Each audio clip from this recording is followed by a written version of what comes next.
திருமணம் முடித்தவர்கள் மகிழ்ச்சியா வாழுங்க. கொஞ்ச காலத்துக்கு நான் வாழ்ந்து மூத்தாகுங்க இன்ஷா அல்லாஹ். குடும்ப வாழ்க்கையில் மகிழ்ச்சியாக வாழ்ந்து மூத்தாகுங்க இன்ஷா அல்லாஹ். ஒரே வருத்த மனச்சுமைகளோடு ஸ்ட்ரெஸ், என்ன நிம்மதியே இல்லை, நிம்மதியே இல்லை, நிம்மதியே இல்லை. நம்மளாக நமக்கு உருவாக்கி கொண்ட பிரச்சனைகளை எல்லாம் தூக்கி எறிந்து விட்டு அல்லாஹ்வை திருப்திப்படுத்துவதற்காக அல்லாஹுடைய அல் குர்ஆன், நபிகள் நாயகம் ஸல்லல்லாஹு அலைஹி வஸல்லம் உடைய சுன்னாவை வீட்டுக்குள்ள கொண்டு வந்து பாருங்க. அல்ஹம்துலில்லாஹ், வீடு மகிழ்ச்சியா.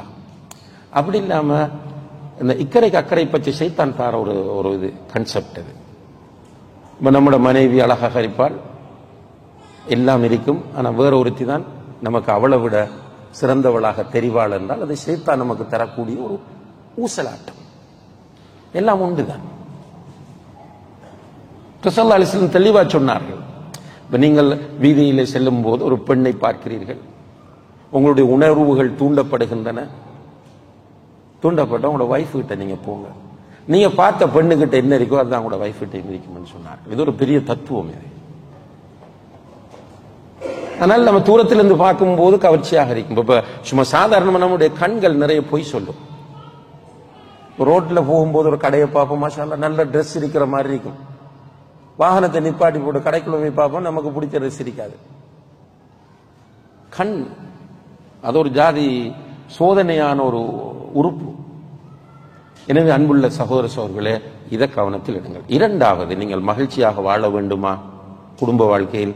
இல்ல, சிலர் இருக்கிறார்கள் சைக்கோசிஸ், மனநோய். அவங்களுக்கு பிரச்சனை தான் இருக்கணும். அவர்களுடைய பிரச்சனை என்னென்றால், பிரச்சனை இருந்தால்தான் தூக்கம் போகும். விட்ட போனால் சண்டை பிடிக்க வேண்டும், கடைக்கு போனால் சண்டை பிடிக்க வேண்டும், ஆபீஸில் இருந்தால் கூட இருக்கிறோம். இது மனநோயாளிகள். அல்லாஹ் தான் அவர்களுக்கு ஆரோக்கியத்தை கொடுக்க வேண்டும். ஆனால் அல் ஃபித்ரா சலீமா என்ற அந்த இயற்கையான நிலையில் இருக்கிற எல்லோரும் மகிழ்ச்சியாக இருக்க வேண்டும் என்றுதான் விரும்புவார்கள். அந்த மகிழ்ச்சியை நீங்கள் அடைய வேண்டும் என்றால் அடுத்த விஷயம், முதல் இபாதத் என்ற திருமணத்தை பாருங்கள், குடும்ப வாழ்க்கையை பாருங்கள். இரண்டாவது, மணமகன் மணமகள் தேர்வை மேற்கொள்ளும் போது மார்க்கத்திற்கு முதலிடம் கொடுங்கள்.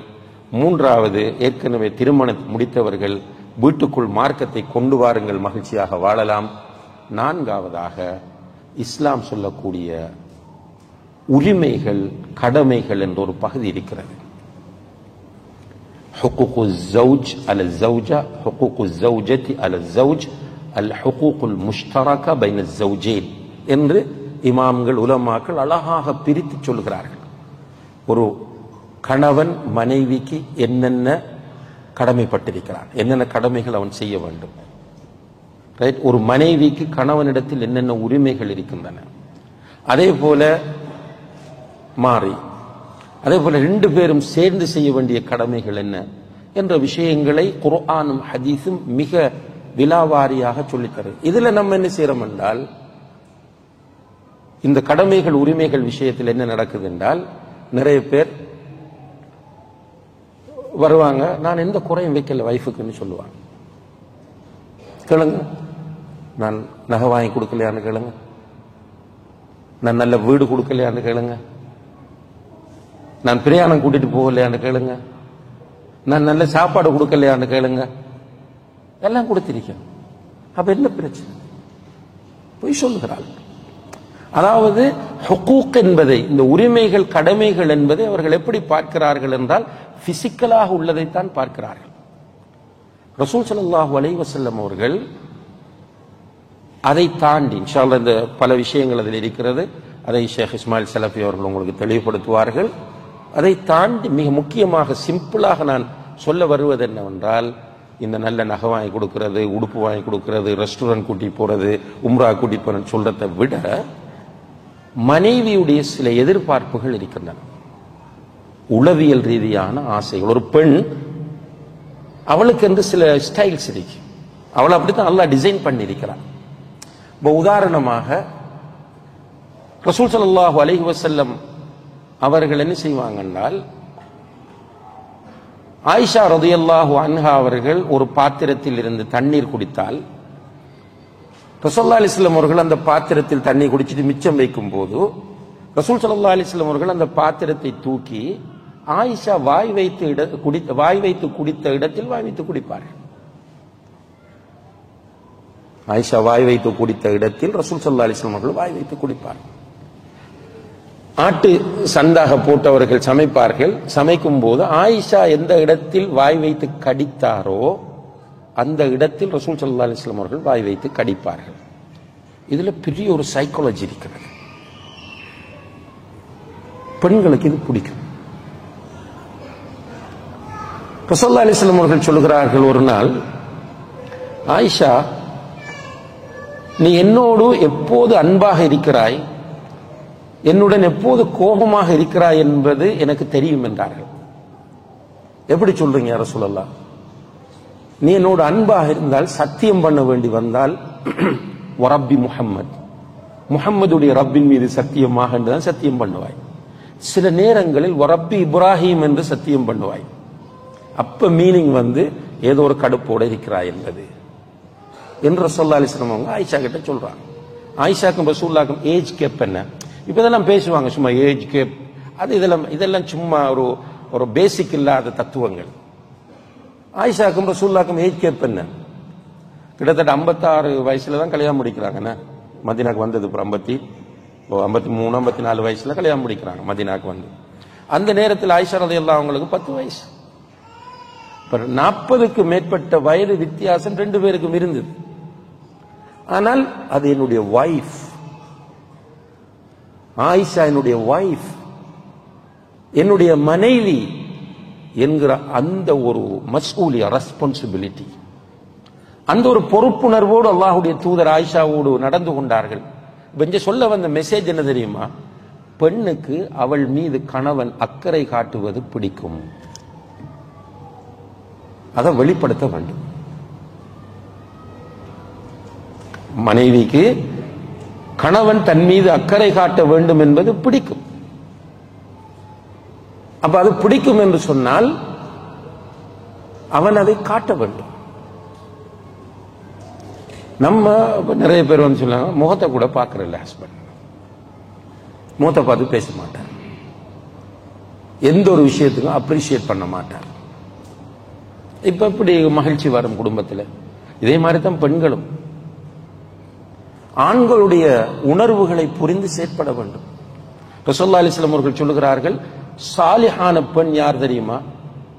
சாலிஹான பெண், இந்த உலகத்தில் ஒரு மனிதனுக்கு கிடைக்கிற மிகப்பெரிய பொக்கிஷம், மிகப்பெரிய கிஃப்ட் சாலிஹான மனைவி. சாலிஹான மனைவி யார் தெரியுமா? முகத்தை மூடி, கைக்கு கிளவுஸ் அணிந்து, எந்த நேரமும் நோன்போடு, எந்த நேரமும் முசல்லாவில் திக்ரும் தொழுகையும் திலாவத்தும் தர்சும் என்று இருப்பதல்ல சாலிஹான மனைவி. அதுவும் ஒரு அடையாளம். ஆனால் இதா நவர்த்த இலைஹா சர்ரத்க, நீ அவளை பார்க்கிற போதெல்லாம் உனக்கு அவள் மகிழ்ச்சியை தருவாள். சுப்ஹானல்லாஹ். மனைவிய முகம் மலர்ச்சியாக இருக்க வேண்டும். அப்போதுதான் கணவனுடைய முகம் மலர்ச்சி அடையும். அப்ப ஒரு கணவனுடைய சைக்காலஜி, ஒரு கணவனுடைய மனநிலை, இவற்றை புரிய தெரிய வேண்டும் மனைவிக்கு. வேலைக்கு போய் வருவான், எவ்வளவு பிரச்சனைகளோடு, எல்லாத்தையும் ஷேர் பண்ண மாட்டான். நீங்கள் கஷ்டப்படுவீர்கள் என்பதற்காக பெண்கள் குயிக்கா இமோஷன் ஆகுவார்கள், வேதனைப்படுவார்கள், கவலைப்படுவார்கள் என்பதற்காக அவனுடைய கஷ்டங்களை எல்லாம் ஷேர் பண்ண மாட்டான். டென்ஷனோடு வீட்டை வருவான். உங்களுக்கு சில பிரச்சனைகள் வீட்டில் இருந்திருக்கலாம், கேஸ் முடிந்திருக்கலாம், அல்லது நீங்கள் போன் பண்ணும் போது அவர் ஒரு மீட்டிங்கில் இருந்து ஆன்சர் பண்ணாமல் இருந்திருக்கலாம், அல்லது பிள்ளை ஸ்கூல்ல இருந்து லேட்டா வருவதற்கு லேட்டாக இருக்கலாம், உங்களுக்கு டென்ஷனா இருக்கலாம். ஆனால் வீட்டுக்கு வந்தவுடன் கணவனுடைய முகத்தில் உங்களுடைய முகம் ஒரு எரிச்சலான முக தோரணையில் காணப்பட்டால் அந்த கணவனுக்கு உங்களை பிடிக்குமா வெறுப்பு வருமா? அப்ப அவனுடைய உணர்வை புரிய வேண்டும். இது ஒரு கோணம், முகத்தை மலர்ச்சியாக வைத்து.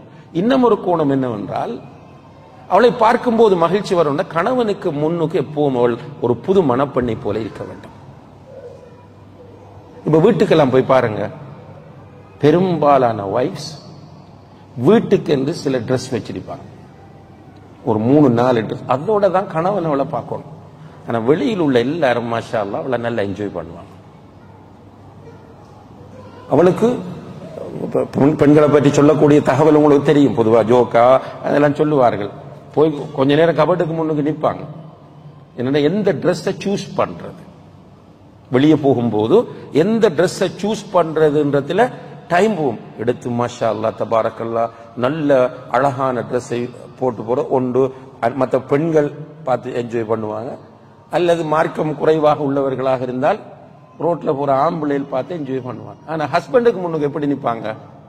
சில ஊடுகளில் பார்த்தீங்கன்னா அந்த ஃபேடான ட்ரெஸ் தான் இருக்கு, போட்டு போட்டு ஃபேட் ஆகி சில நேரங்களில் சில இடங்கள் பிள்ளைகள் ஒரு அளவு அட்வான்ஸ் ஆகிட்டு வந்தாலும் குறைபாடு இருக்கத்தான் செய்கிறது.